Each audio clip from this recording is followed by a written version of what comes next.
What did you learn from President Obama? Now, John, I know you were a supporter early. I know you were close to him.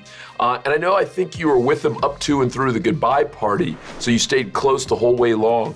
What did you learn from President Obama, either up close or from afar?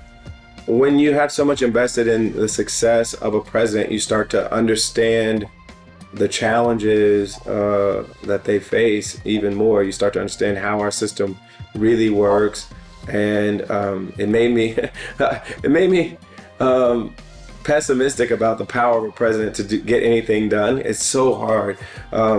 You notice almost every legislative success Obama had was in the first 2 years of his presidency, and that was because he had a 60 vote majority in the Senate. And as soon as he didn't have that, it was nearly impossible to get anything done outside of an executive order.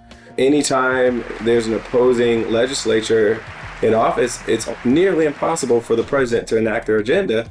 And so it's an odd mismatch of power and accountability.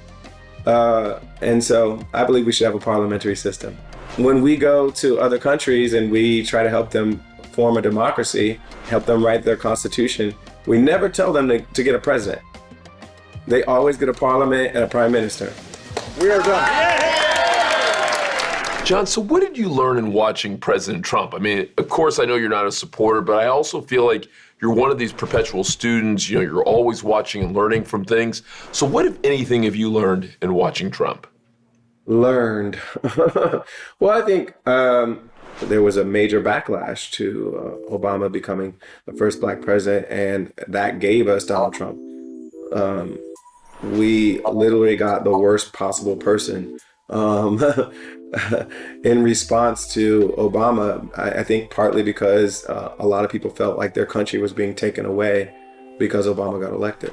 Hey, John, it's interesting. As I hear you talk about this, and I hear you talk about a number of different policy issues, it makes me wonder if you're going to run for office one day. Are you thinking about that? I don't think I'm going to ever run for office, but I really do believe that part of who I am is to be engaged in politics. Part of who I am is to speak out when I care about things.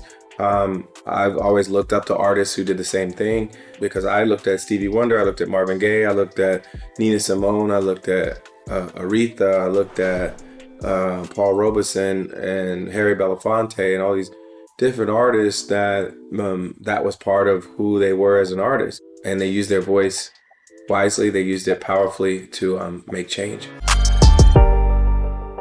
Hey, tune into the Carlos Watson Show. It's like no other. You're going to enjoy it every weekday on YouTube.